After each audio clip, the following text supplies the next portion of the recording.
like a doctor. I don't know what you have, but it's not chicken pox. Well, that's safe. They didn't hurt anybody. Like, Yeah. we're not done here, but you can't like, I think it's this. Like, what do you mean you think it's this? Well, I gotta go, so I'm gonna go with that answer. You're like, no, you can't do that.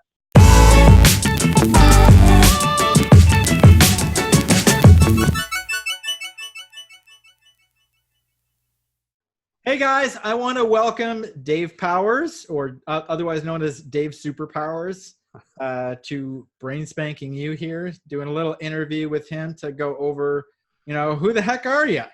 Great to be here. Thanks a lot for having me. Yeah, no problem. Thanks for being here. And you got a lot to go over on personality and what it can do for you. Oh, welcome, great. Dave. Great, thanks a lot. Well, I was able to go through your YouTube channel and stuff, and seeing the hypnosis. That's been. I originally got into psychology. Just a quick summary, real quick. I originally got into psychology from hypnosis, from seeing a stage hypnotist. Right. And so I've always had a real fascination with hypnosis, and I've always kind of gone in and out of it. And so I've been kind of like.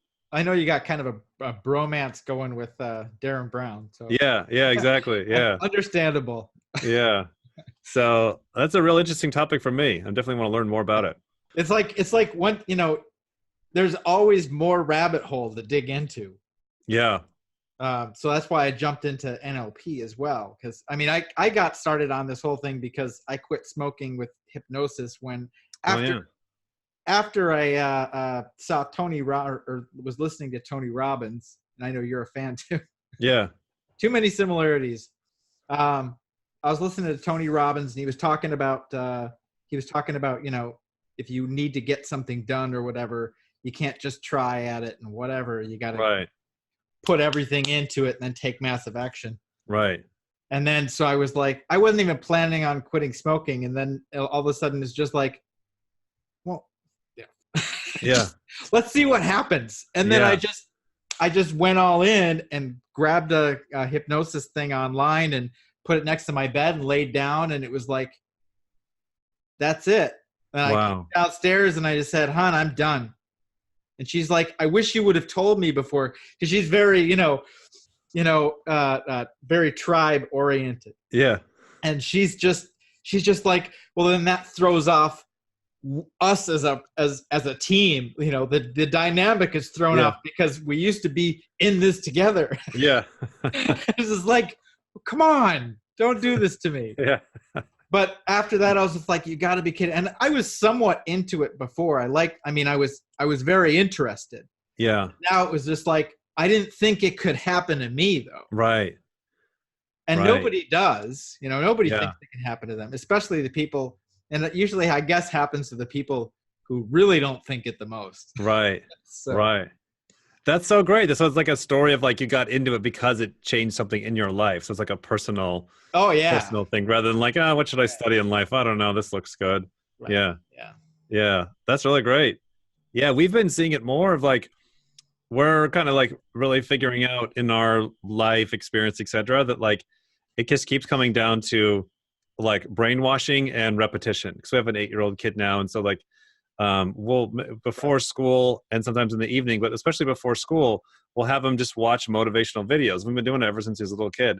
And so just fun to kind of watch these things just kind of get into his psyche that are just like, they're going to be in there forever. This is positive messages, And so we're like, okay, if this is working on him, and we'll see like if he doesn't put in his hours, let's say, you can see his behavior start to fall apart. Then you get him back on the videos and, back online he goes, generally speaking. Right.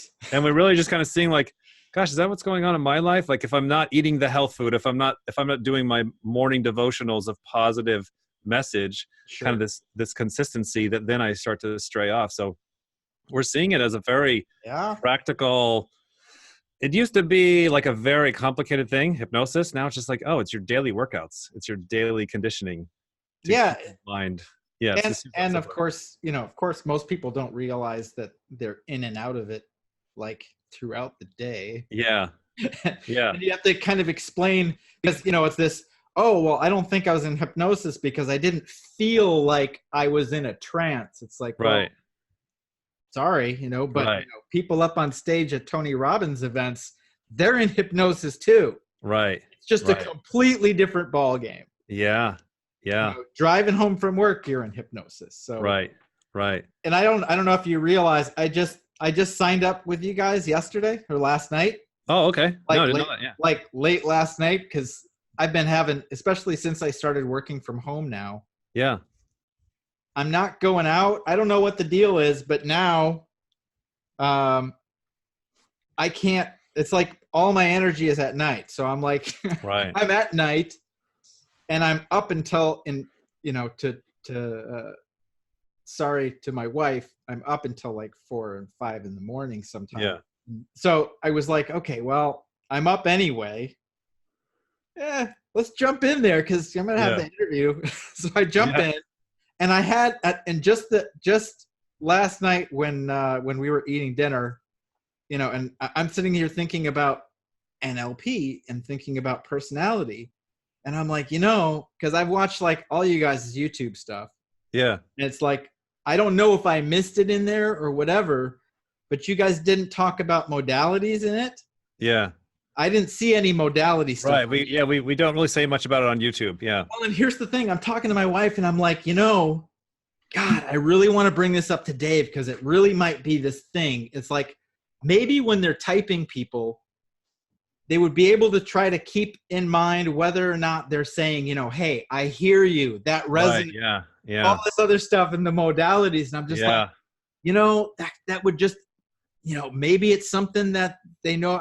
Yeah, it sure is. No, Yeah. None of that is. I haven't seen any of that. So I'm going to bring that up to Dave and then see. And then so then I get on. I get in there and I went through your entire beginning thing, and that's when I finally went to sleep at 5 a.m. Yeah. But as soon as they hit the modalities, I was like, get the out. Yeah. They already got that covered. Yeah. I was just blown away. Yeah. It was a really fascinating find because technically the way it's all settled now is there's 128 types that we can objectively track. Shanny and I doing our objective, different rooms scenario thing, double blind test or whatever. So there's 128 types divided by the Jungian function and all that. And then it's 4 sexual / modality variations over the top of those 4. So for example, there's people out there that are your exact same type. They're just more masculine than you or more feminine than you, etc. But as far as the functions and the type and the human needs, everything else is the same.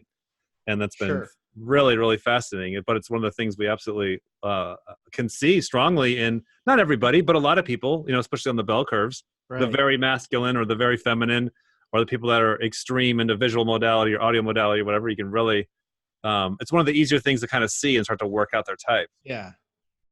But yeah, it's definitely trackable. Then the we kept referring back to the NLP I-accessing cues, like the bull crap that's on the internet. That's like, sure. You look up here and they're visualizing and they're like, yeah, kind of. We would see Derren Brown use that stuff to some degree. Kind of. Yeah, exactly. So we found like, okay, I get what they're saying. It's kind of like you can watch all these tutorials on how to play chess and be like, oh, I get it now. Like, oh yeah, go try it, smart ass. See if you can do it. It's like, oh, they look up here and they mean that. Well, go try it a few times. So we would practice and we were like, we are seeing that there is some consistency that, like, for example, you'll watch my eyes, you can figure out my pattern after a while. Okay, when he's working out something, he does this. When he's recalling something, he does this. And with each person, you can get that kind of a baseline down of you can kind of see when they glaze, when they're visualizing something or looking at something versus talking to themselves. You can see some of that, sure. So that was some stuff that we were able to kind of, because we're watching all these videos of people over the years are like, I'm seeing something there. Is that trackable? Are you seeing the same thing? Sure. So, yeah. So it's been fun because it's like, it feels like a lot of these, NLP, et cetera, a lot of different systems, masculine, feminine, audio, visual, like people have been saying this for thousands of years. Like there's something there. It's not going away, but it's just like, it's been so slippery to try and actually objectively track it. And that's been our job to go, how do we really define these terms in such a precise way that Shani and I can both be watching you from different rooms and not talk to each other and be seeing the same thing and writing down the same thing and get the exact same result? That's been the trick.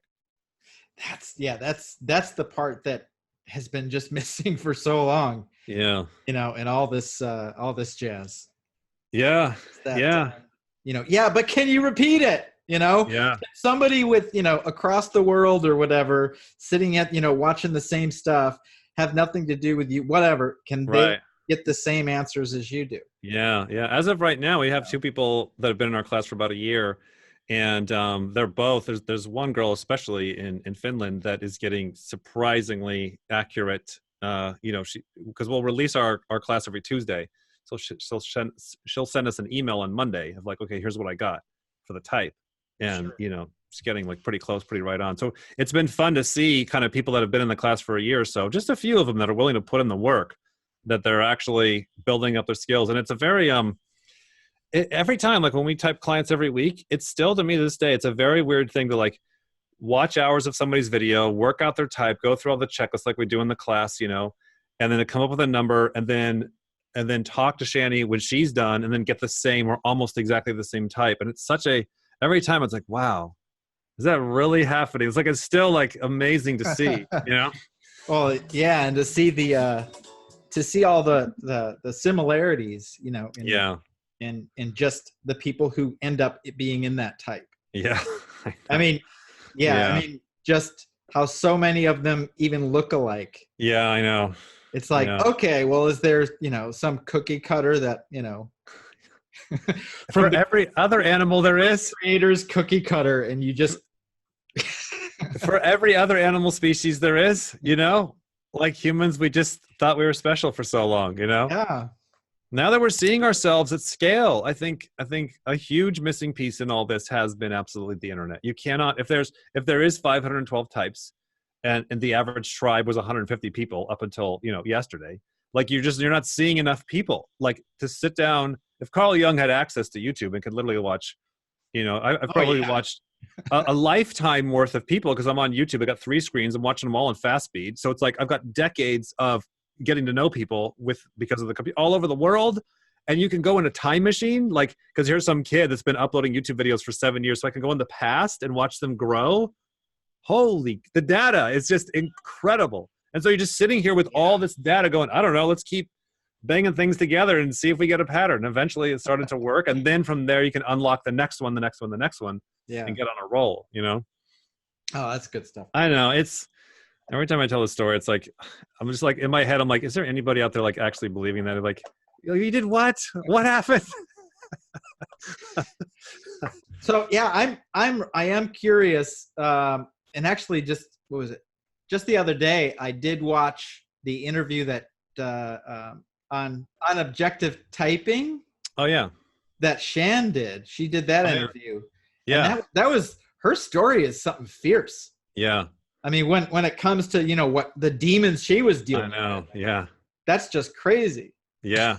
Yeah. That's the catch to all this. That's the catch to all this fun personality stuff, is you're going into the realm that Carl Jung really warned about. Like that was the first thing I saw really kind of getting into Carl Jung stuff, of how dark that guy was. Yeah. I thought, oh, he's a happy personality guy. Like, no, this guy was dark and pissed off and afraid, and a lot of just staring into the abyss and the soul. And so that's been part of the journey in all this, is when you get to see who you are, you get to see the positives of it, and then you also get to see the negatives. And you can't have one without the other. It's been quite a trip to really kind of go through it, But the thing too is, as well as that, is it does end. You can get through it.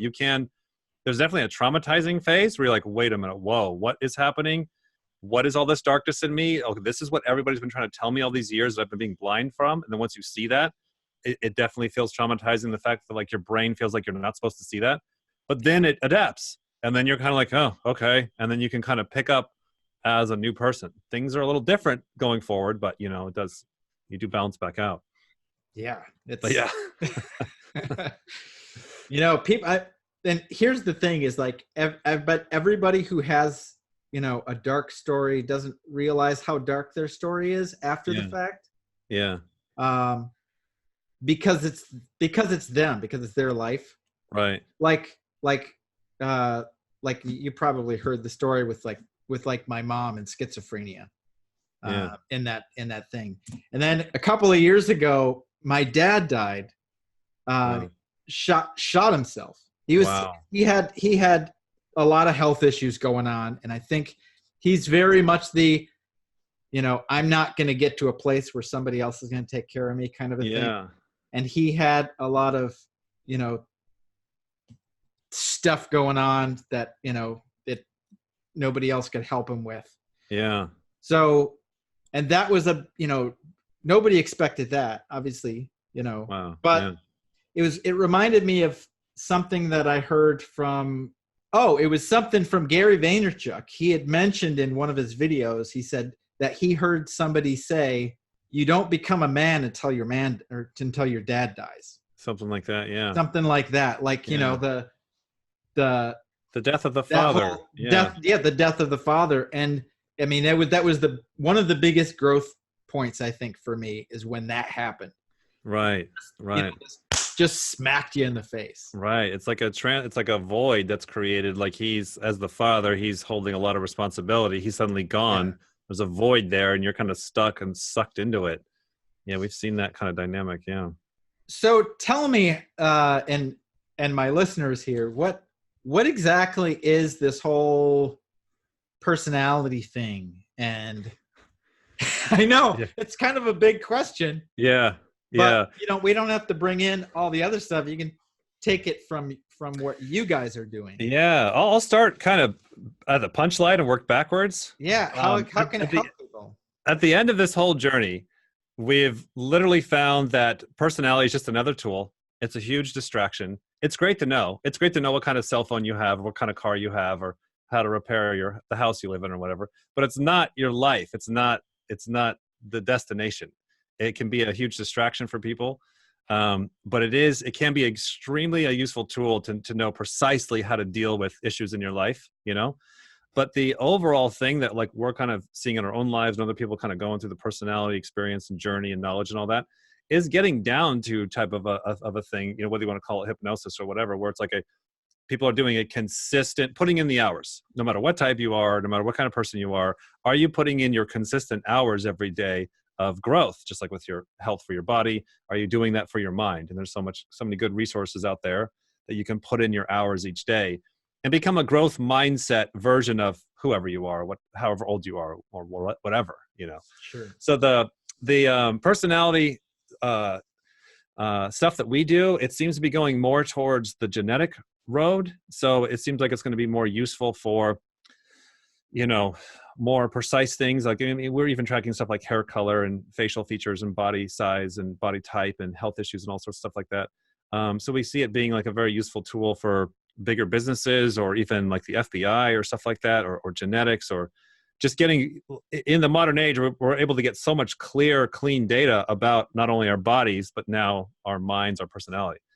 Anyways, you get a massive amount of data about yourself. You're like, okay, great. Now I still got the same problems and I got more data. Now what do I do? So our work is we're just combining the scientific method with personality and trying to objectively track personality to some degree. And so we started with Carl Jung's 8 functions randomly. There's just the starting place that we were at.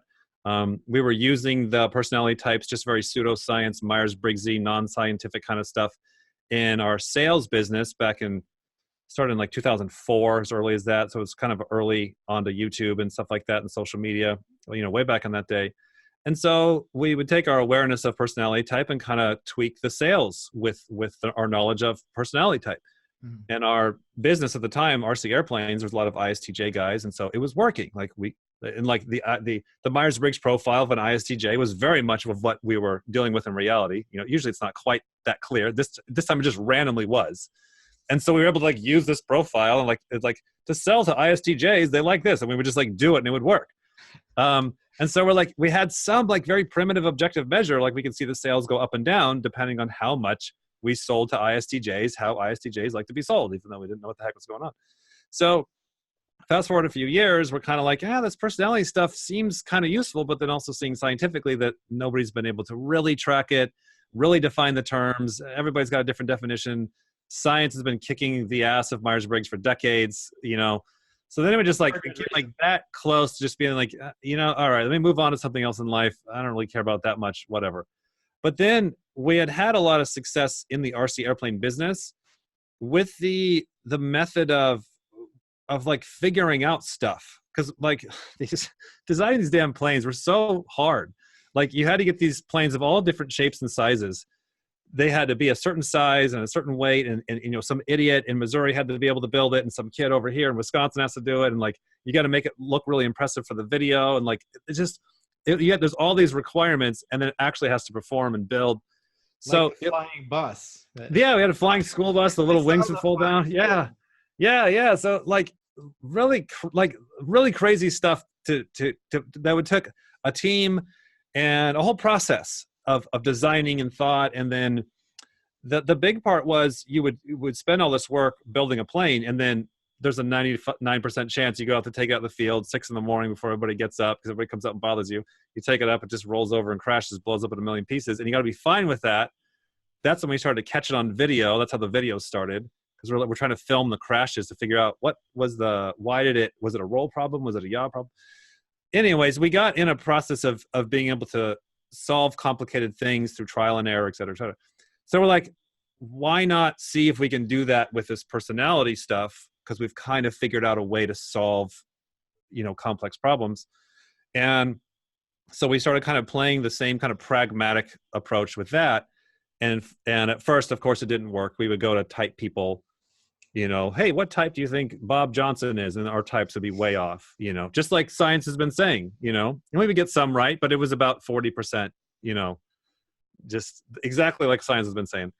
So then again, we're like, all right, forget this. But then we're like, all right, but why does our friend Ryan look and talk and act exactly like our friend Ben? Like, why? How is that not an ISFP? Like, we couldn't get away from, like, in our personal life. So I was like, all right, well, if you really think something's there, burden of proof is on you, prove it.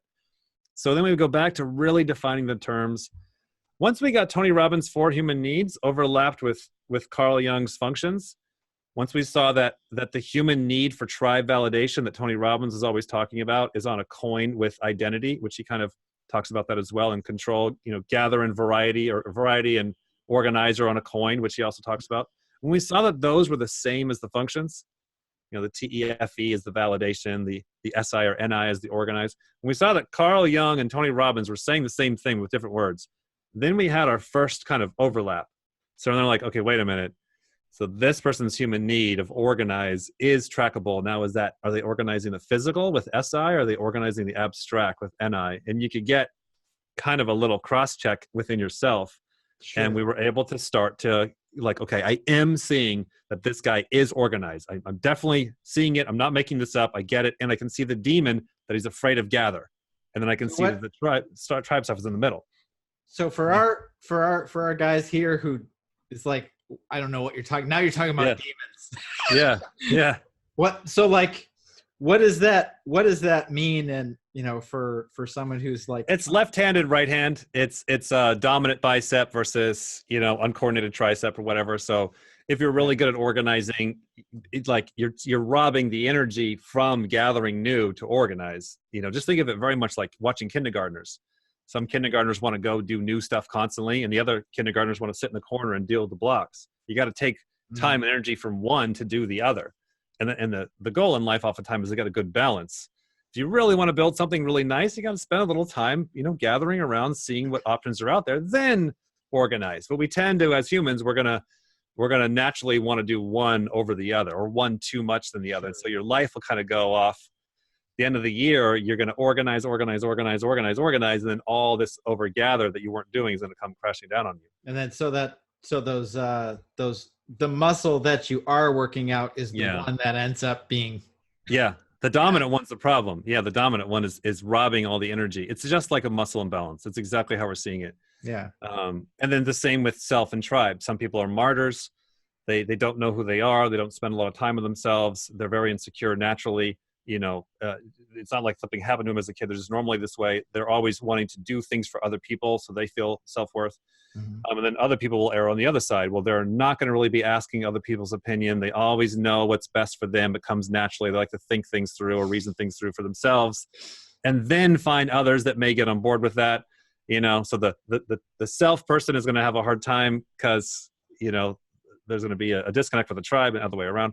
So you can catch these little skews in the way that people talk, not just the way they talk, but like the way that their life plays out. You know, the self guy is going to have problems with this weird tribe that is like rounding around his house with pitchforks once a year. It's like, why is the tribe mad at me again? It's like, well, because you're a selfish ass. But they're not aware of that. How come nobody comes around anymore? Yeah. I don't like you, and they ran away, Yeah. And like the person, you don't realize you're doing it, because your brain is wired. You think north is this way, but your brain is, so you're off a little bit, thinking you're balanced, but you're not. Just like your body, you think your muscles, it feels normal, but it's not. So that's how we were able to really track people. And when we got into watching people on YouTube, it was really tracking their fears. So we would go on people's YouTube channel and find the video where they were freaking out. They were having a breakdown, and you could literally go down a list. Like, okay, are they freaking out about control? No, they don't seem to care about that. Okay, are they freaking out about gather? No. Okay, they're freaking out about the tribe again. Like, so you could see that their freak out, their weakness, their imbalance, the area in life that they couldn't reconcile, the contradictions, they're still trying to process it. That consistent imbalance, that consistent weaker muscle was identifiable, trackable. And then from there, we can see their fears, then we can unpack their type, piece by piece. So that's been the journey. It's been very freeing because all the crazy stuff you feel like you're the only one with this fear and these crazy dreams, and you feel misunderstood. Nobody understands me. Yeah. It turns out there's other weirdos out there somewhere. If you look in a large enough data set that are going through the exact same thing, then you get embarrassed because, like, oh my God, I say that same crazy shit too. I have that same weird fear. You see somebody else doing it, they look like a jackass. Like, oh my gosh, do I really do that? And so it's extremely embarrassing when you see somebody of your same type. But then after that, it's very calming because then you're like, okay, so what did they do to solve that? How'd they get through that? And then you get access to that. And you're like, oh my gosh, I would have never thought to do the opposite, to run towards the thing that I fear. Wait, I'm the jackass? And then you balance it, and the muscle comes into balance and you feel great. You're like, okay, wait, what just happened? And then it starts to get very freeing and very addictive, We're all out of balance. Yeah. And, sometimes it's not the diet you're on. Yeah. It feels like seeing the personality code at scale. It, from like an evolutionary perspective, it makes a lot of sense why evolution would send us in 128 or 512 directions with different strengths and different weaknesses, because it just seems like it's geared for the survival of the species, not necessarily the individual. Or even the Bible kind of puts it in such a way of like, there's different, what was in the New Testament with like some are teachers, some are helpers, different specific roles in the tribe. People aren't necessarily born in this all kind of robotic balance. We're born to be imbalanced. So I'll notice something that you don't notice, and then we can work together and cover both of those bases, Isn't that kind of, I heard someone talk about how there's a certain amount of people, some people are very attuned to being, awake at night. And, it's like, well, that makes sense for like a tribe or something, it's like, okay, right. Well, we got to make sure the lions and the tigers aren't coming in, eating everybody in their sleep. So some people have to be awake. Yeah. So yeah, absolutely. And someone's got to stay here and organize that little tiny mechanical thing that's super boring. Somebody has to find happiness in that, because I don't want to do it. And someone's got to run over that other hill. I don't want to do that. A good thing this guy does. Yeah, it really makes sense. Be good at following, at coming up with basic rules, and some people have to be good at being creative so that they can think outside the box. Right. Change stuff if need be. Right. Like how Jordan Peterson's always talking about, the left and the right and the paradigm, how they balance each other out. With the control and chaos. Right. How the right tries to keep control and borders and whatever, and that gets too controlled. Right. That ain't a good thing. And then then you need the left to come in and say, hey man, just relax. Right.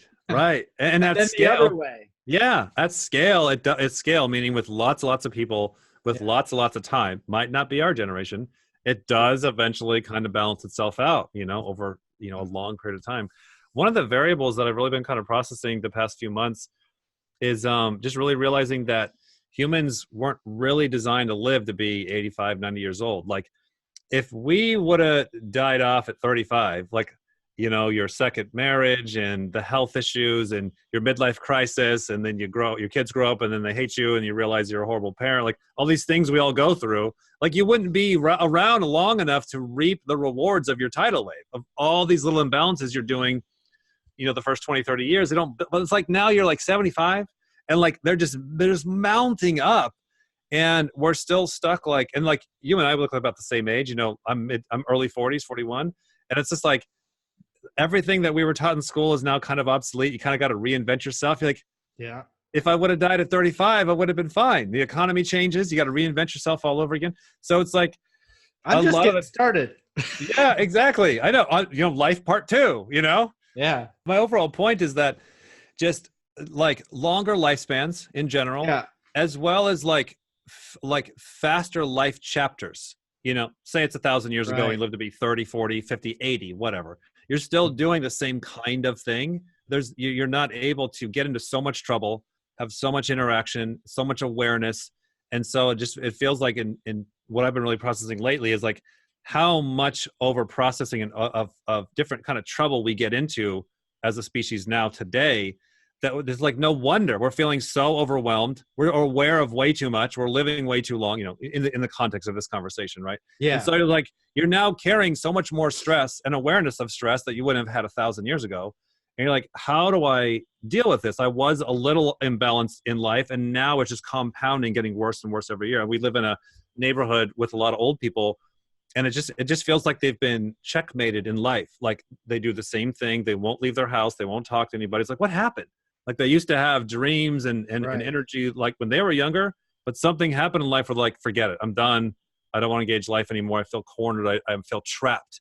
And that's these demon patterns building up. It's like you are trapped because you're so afraid of control, or so afraid of gather, or so afraid of pushing yourself out there or whatever. You've allowed these genetic imbalances to become real. And therefore you're that elephant Tony Robbins talks about, where you think you can't push through this, but you really actually can, you know? So that's been the exciting thing, is just the fears that I'll naturally have or other people have. You can see the data and go, wait, that's an illusion. You can push through it. Well, and speaking of that, I know that I had heard another on one of your other videos, you're talking about some of your neighbors. Yeah. Our case study neighbors. The brother and sister or whatever who have who like every morning watch the news. It's like, if you want to start your day off right, I that's the way to do it. I know. We were just watching the guy today. He was out. We were just watching Shannon. We saw the guy today. He loves, like, Shannon's like, I think the lawnmower is his friend, because he'll mow his lawn every day, whether it needs it or not. Like, he can't wait to do it. It's like he doesn't have anything else to do. She stays inside and watches the news, and then he comes out and mows the lawn again. And it's just it's all they have in life, you know. Maybe that's that. I don't know. It's like kind of like, I remember when I did used to have a lawn that I would be able to mow, and now it's like I made sure I got a place where I didn't have to mow. It's all wood, so I don't have to do that. Yeah. But when I did do it, it was like, I don't know, you're in a trance state when you're mowing the lawn. Yeah. And it's like, that's probably the only time when there's no noise, no nothing, and they can actually go inside their head. That's what we're saying. Watch the news, if they're doing, if they're, around people are constantly gabbing, if whatever, just shut it off, man. Yeah. This guy's zone is mowing the lawn. That's his favorite time of the day. Yeah. Is there advice or something, like if people who are maybe in their, both sides of the coin, let's say people who are way not in their head, or people who are way too much into their head and then have problems the other way? The kind of the advanced answer that we're kind of figuring out, that is, it's fairly easy to understand. It's almost impossible to do. So I'll kind of start there. But like, it's trusting the math. It's trusting the math that you're one of 7-8 billion people or whatever. You do not see reality in all of its glory, and you are genetically over focusing on a sliver of it. And just like a broken clock is right twice a day, like you are right sometimes when everything is lining up the way you're viewing the world of what happened and Sally said this and the job that, like every once in a while you actually view of reality is right. For the most part, not the territory. Right. But for the most part, you're really missing what's going on over here and what's going on over there, and therefore you can't see why it keeps re-happening. And because these problems are tidal waves, they are consistent, they are trackable, and they're not special. You're going through the same problems everyone else is going through. You just think and feel they're specifically to you.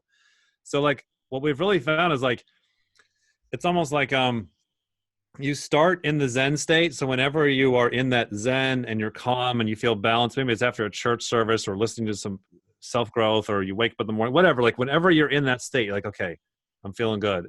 Like that is your 0 point. Once the fear and the anxiety and all the rest starts to creep up, those are usually like the warning lights. And then now they've become like habits. So they're kind of reinforced. They're the warning lights of like, you're unconsciously unbalanced.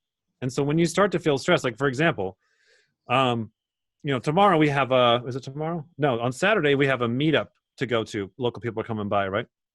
So say it's the night before and I start feeling anxiety. It's like, generally that's because I didn't gather or prepare, or maybe there's somebody coming who doesn't like me, or there's some kind of issue that my unconscious wants to like protect me from, but it's also bothering me about it. So like going backwards and trusting the math of like, okay, where was that my responsibility of what was I not organizing? Was I gathering too much, or the other way around? Or am I being selfish or a martyr? And when you go and you look for these imbalances, because there's only so many of them, there's only 4 of them, let's say, you can really find them, and you'll find that, oh, there I did that same imbalance I usually do. Why don't I look there next time? And then you can start to kind of take responsibility, even though your body is going to be like, I'm not responsible for that. I'm a victim to that. That's not out of my control. You kind of push through that and go, all right. That should be the flag, the warning flag, and say, oh, wait, I'm saying all this stuff. Right. Why am I doing that? Right. The other exercise to go with that's easier to do is really study and watch other people and trust that that's you. So when you're seeing your friend or your family member being a complete nut, blaming somebody or feeling like a victim, or they can't work the GPS or something, you're just laughing your ass off. Like, you're such an idiot. Like, how are you not doing? Like, you have to trust the math that is you, not in that specific area, because you're balanced enough right now to see that in them, but they're in this crazy state. That's you. Because, for example, it's like one mind exercise I'll do is like, I have permanently in my imagination little security cameras in all my corners of my house, and the whole staff of the Shark Tank TV show are watching me, right? And so when I'm freaking out and throwing my cell phone and I hate this Mac and I can't restart it and I got to get a new one, it's like after about 15 minutes, I'm like, that doesn't objectively make any sense. Like, it feels real. It feels like I really have an unsolvable problem. But if I were to take that to the court of 10 business people, I get laughed out of the room.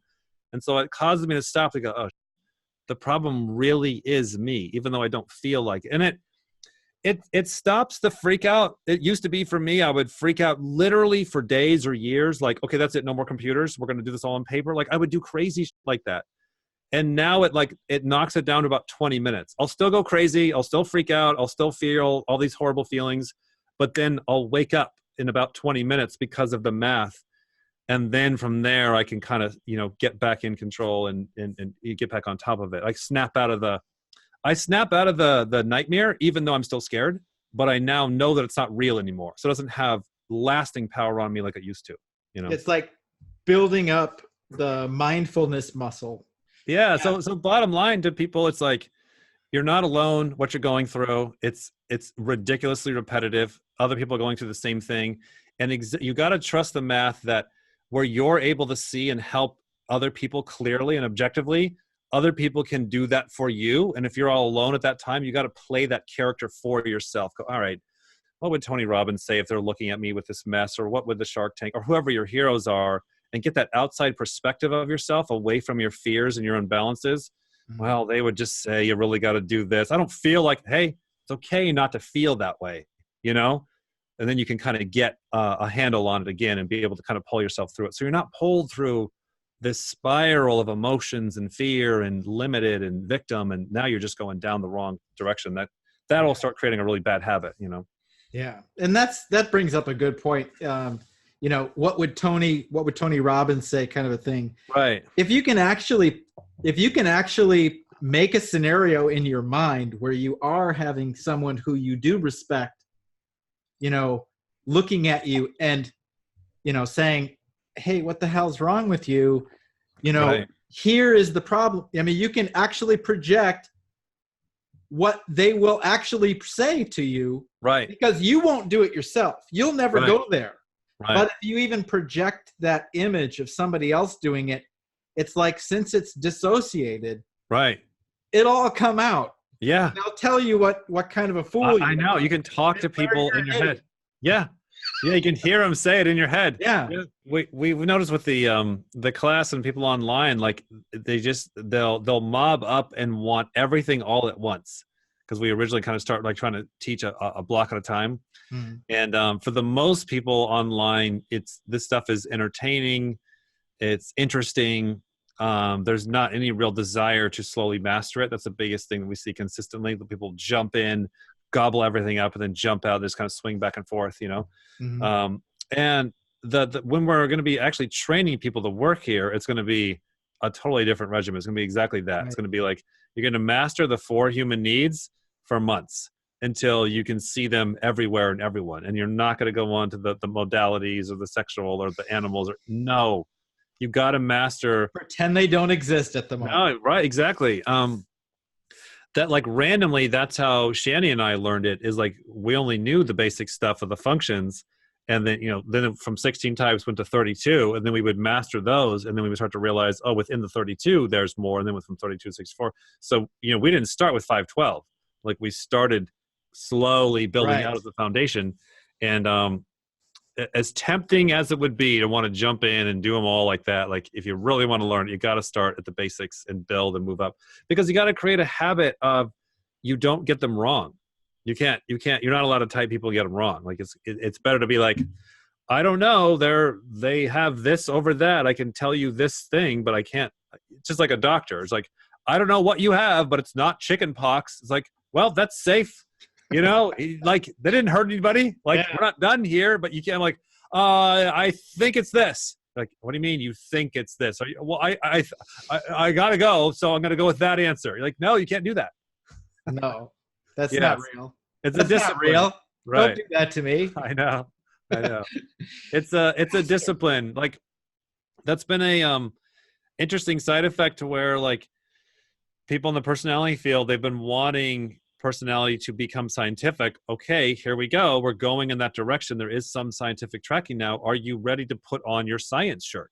Are you ready now to control your biases, go slow, use the word allegedly rather than everything, track your records, know how many you're getting right and wrong, create notes, work with a partner? Are you ready to play science? And it's been hard for a lot of people. Like, oh, this is what we asked for.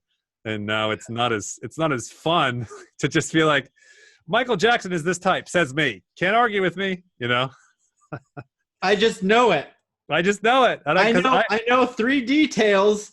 Yeah. I put the rest together, and I don't need. And as long as I can beat you on a forum online, then I win.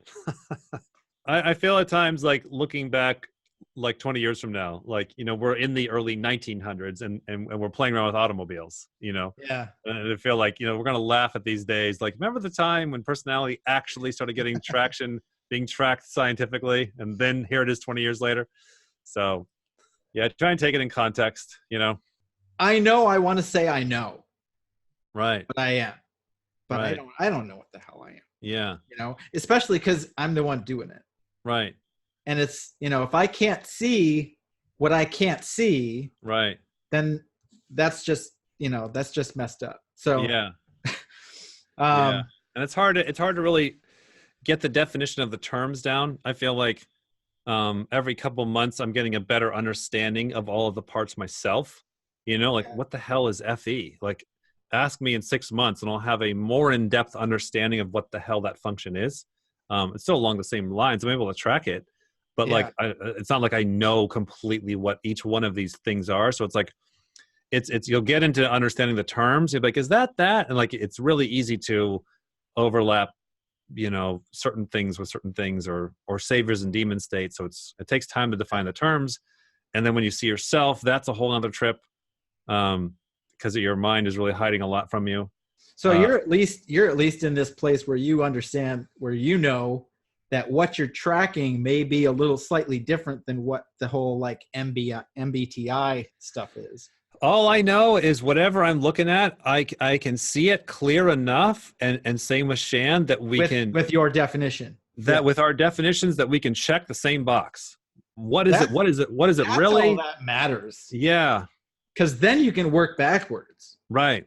So you guys are starting with, look, let's gather everything that we can. Yeah. And then separate it out however we can. I mean, and we'll have specific definitions for it. And we'll try to get them to what we think that would be. Right. From what people know. Yeah. And then once we do that and we've figured out, oh, okay, these are definite distinctions, then we can work back and figure that out. Right. To how this can all be put together and defined. Right. Is that kind of what you get, or is that just? Yeah. It feels like too, like a lot of, like, I think the natural way is you're kind of collecting your own database of hits and misses, and then you're looking at the next person with a set of traits, and you're just relating to. It's just an interpretation. You're like going, all right, my understanding of the functions and my understanding of the people I've typed is this, this, and this. And I see this person doing this, so here's my interpretation of what they are. So it's really like me and Shan are doing anything different than what anyone else is doing. We have our definition of terms, and we have our experience, and we have our guesses. It's just that we just have one more layer, and that is I get to test my guess against my partner, and then compile the statistics. But really, all we're flat out doing is guessing, because it's like. Yeah. Like for example, say I'm like, you know what? Actually, I think you have TI, which I think allegedly, possibly you do, right? It's like, because I'm watching you. You're not vomiting out TE. TE is on a spectrum of like, I literally don't know what I think unless I could talk it out. And I'll just shout out a bunch of crazy stuff and I'll be like, that sounds about right. And I'll throw it there. And then you'll call me on it tomorrow and I'll deny ever even saying it. That's TE, right? And I'm kind of, not literally, but you get the idea. TI is like, hold on, I don't want to be a bullshitter. Let me think this through. Hold on, let me see. This goes here and that goes let's see. And there's more of a respect of let me work out the damn idea before I just start throwing it everywhere, because I want to, my name's attached to it. And if I get the really good ideas, I can build on those ideas. Ideas are personal. TE is like ideas are bullshit, So I'm just sensing a little bit more respect on the ideas from you in this video, right? Allegedly at this time. I'm going to get to know you later. I'm like, oh my God, I'm seeing something totally different, So say I watch a bunch of hours of your video, I really got to get to know the real you. Because if I am seeing Savior TI, is there Demon FE? Where is the challenge with the emotions and the tribe? And well, the tribe really likes this, and now they like that, and I'm confused, and now they don't like me. And wait, was I wrong? I got to see the whole dynamic versus TE versus FI. I get it all worked out. It's still just a damn guess. Maybe you were having a bad day and I read you wrong, or I didn't watch enough footage or whatever. And so it really just comes from the power of statistics. That's why people will tell us hey, I think you got my type wrong. I'm like, maybe I did. And maybe Shan and I both got you as the same type and I was wrong. We've caught ourselves doing that before. Hey, what was it? Was quite a bit. Well, that could even, just by the clips that you both watch. Yeah, exactly. Yeah. So there's a lot of different ways that or maybe we accidentally influence each other. We'll get clients and I'll be like, oh boy, I've got a couple crazy clients this weekend. And okay, crazy clients. That's what you said the last time we had an ENFP. So maybe this guy, we'll catch ourselves subtly influencing each other. So just because we got you as type 139 and we both got you the same type, that doesn't mean that is your exact. I mean, probably statistically, we're probably pretty damn close, if we're not, goofing around over here. But still, there's no power or authority in any one typing. There's just something highly interesting in the data set of the statistics. Wait a minute, these two jackasses are doing a spectrum of 512, and you're getting them within 90% of the time. Mm-hmm. Holy shit, that is measurable. But you can pick out any one and be like, that was the one I got wrong because you're special. And that's what everybody does. I know you're doing it. It's really nice, but I think you got me wrong. Do you know how many times I hear that? I believe it.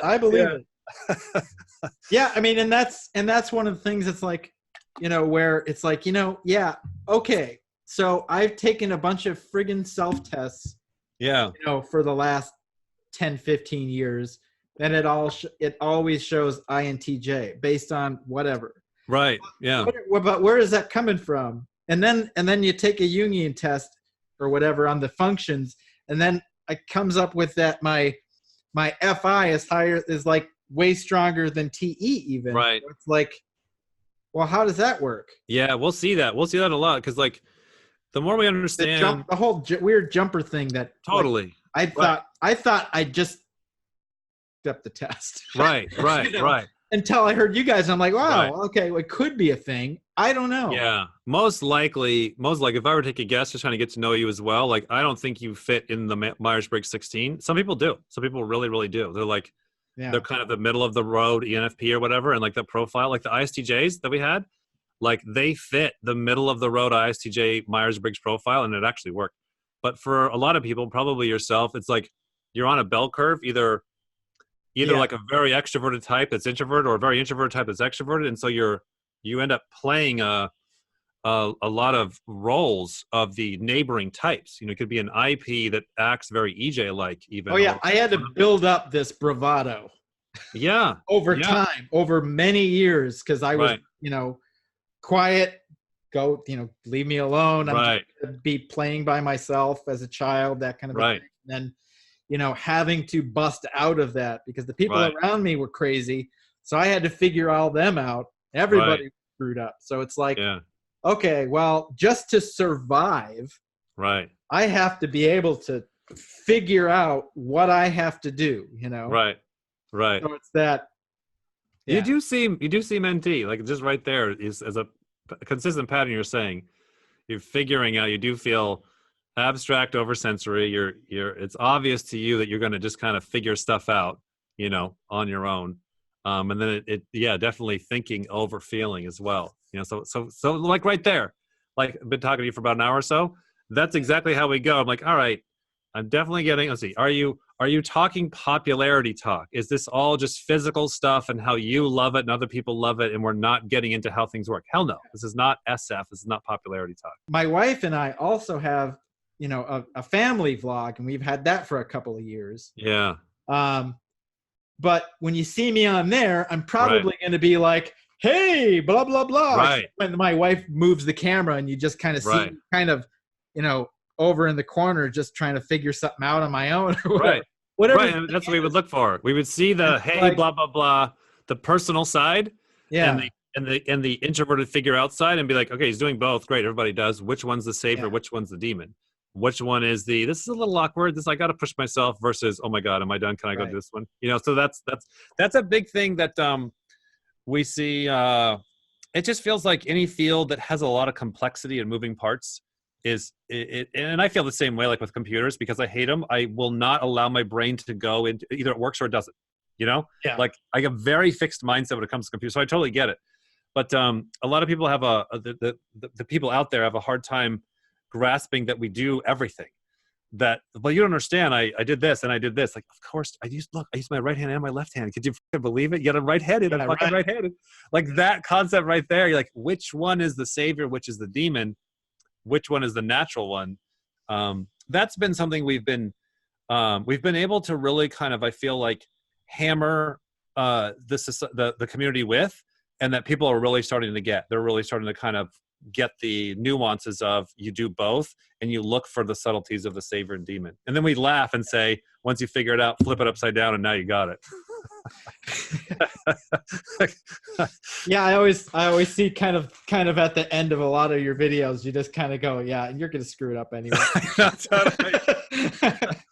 Like, yeah, probably. Like, I have 26-year-old twin boys too. Wow. And I screwed them up, I'm sure. I was a dumb kid when I had them. And it was like, and I'm working at night, and then I'm coming home and I have to take care of everybody at the day. And I remember like disciplining one of my young children and catching myself. Right. And at that moment, that was just like an overnight epiphany. Yeah.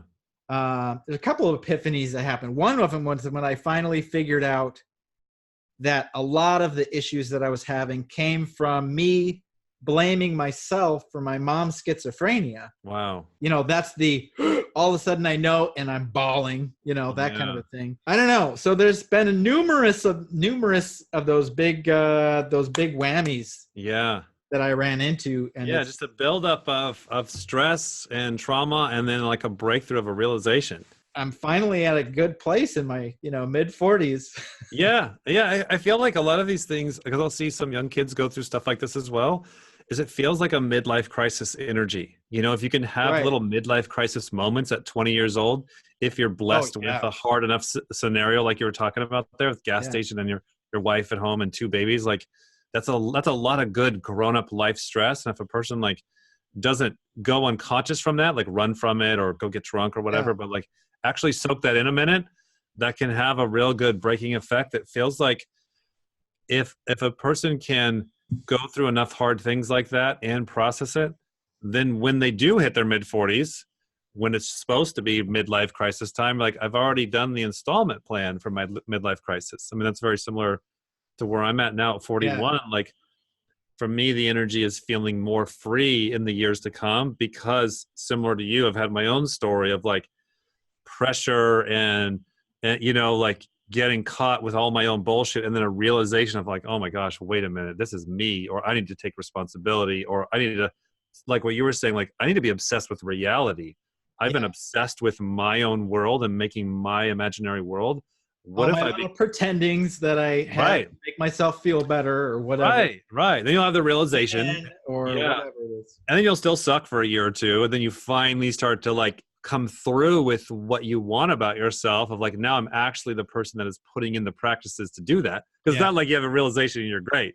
Fast forward a few years of still go. Those are the worst. Of like when you realize you're a shithead, you don't want to be a shithead, but then you're still having the habits of it. That's the hardest time. Yeah. Until you finally start to get the momentum coming back up and out of it. But yeah, that's really good, man. That's really great. That's really great to hear. And I'm sure I'm still, deluding myself in some ways, Sure, but it's just, you don't get sure, right? But you're not like then. Exactly. And it'll just get better. I'll just keep shedding crap and Right.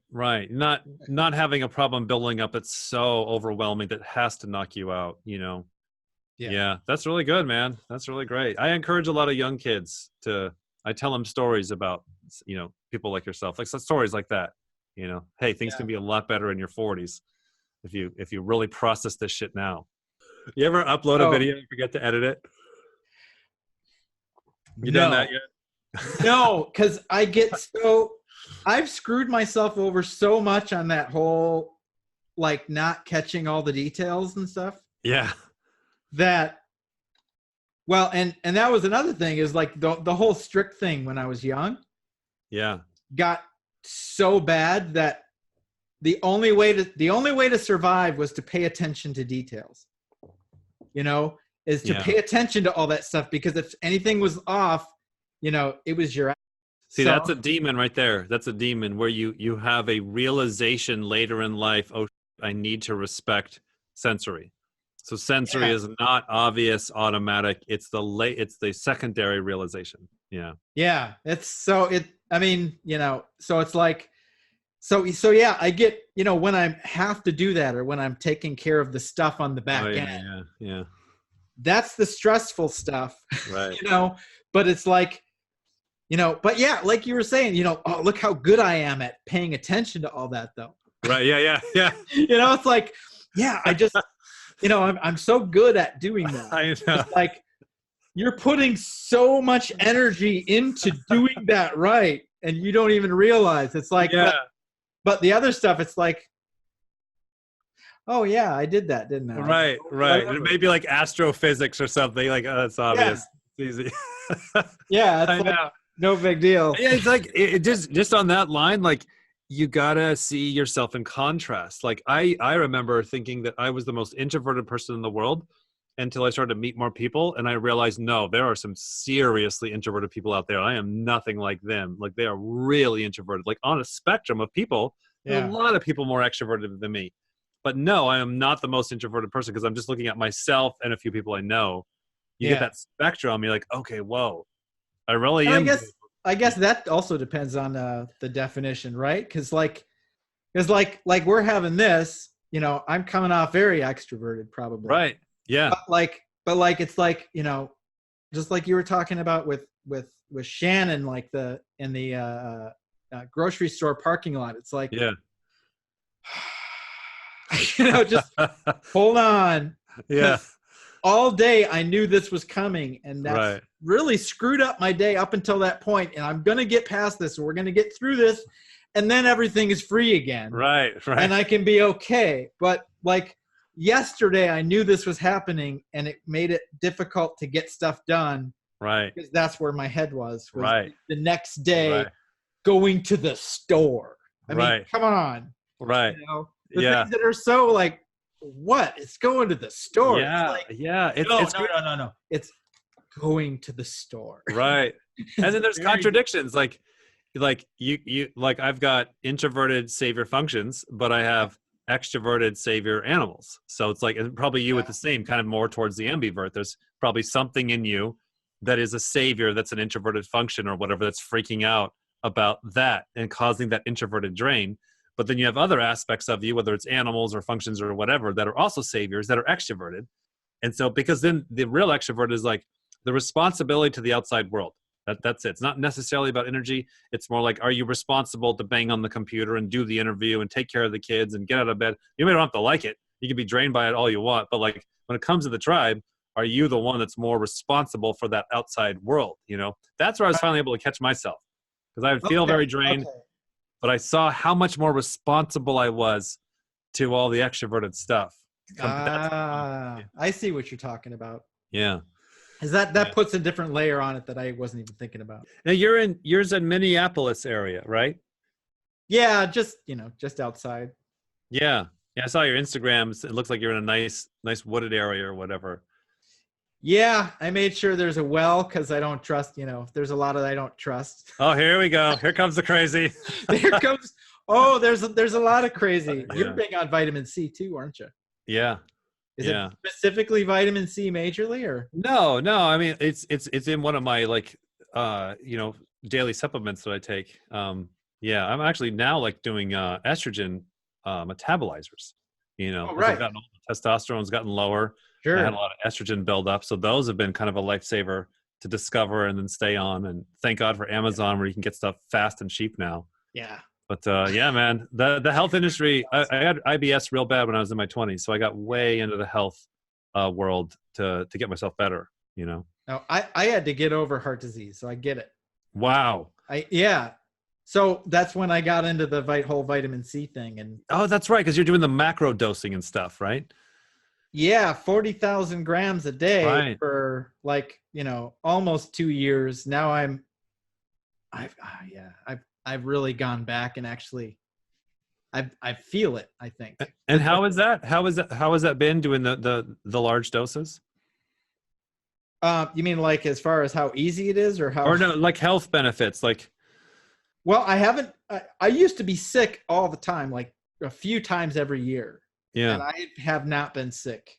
Like, wow. Which that doesn't necessarily mean that you're healthy. Sure. Yeah, I get it. A lot of people that are so immune suppressed from being so sick that they're like, well, I never get sick. It's like, yeah, you will as soon as you stop. All right. You're gonna, as soon as you stop, your immune system's gonna come back online, because right now you're in that fight or flight, and that shuts down the immune system. Right. So as soon as you get out of that, if like you're in severe pain all the time or whatever, right, it's like, okay, well, just know that you might might get pretty sick. But wow. Yeah, I mean, I don't know, we're all about that. I'm all on the carnivore diet and everything like that. Oh yeah. That's great. That's really great. But, yeah, lots of crazy, wacky stuff. Yeah. Well, good, man. I'll look you up. We're eventually planning to the next few years kind of start traveling out. We're trying to All kind of go up right. and down the West Coast and make our way out there, meet Sure. people that we meet online or whatever. Maybe it'll happen. Yeah. Yeah. Same deal. If you guys are ever out in the Portland area, let me Yeah. know. All right. Will do, Yeah. buddy. You know, where can people find you if they're interested in this? Yeah. YouTube is the best place to start. We got the YouTube channels under the name Dave Superpowers, and we'll do YouTube videos. All one word. Yeah. Yeah. All one word. It's, and we put up videos on Monday and Wednesday. And then I would recommend starting there, just kind of getting used to the personality. It's a little bit fast paced. And then we do have a membership class where we kind of go and we'll go through celebrities or whatever. We'll spend a little bit more time really kind of taking apart the types and stuff. But that's not the YouTube stuff. We try and kind of have a good summary of what we're doing there. You know, Yeah. we kind of start on the YouTube just fine. Dave, thank you so much for coming on. This has been a pleasure. And That's been great, man. All right. We'll talk soon. I think, I'll see you in the classes too.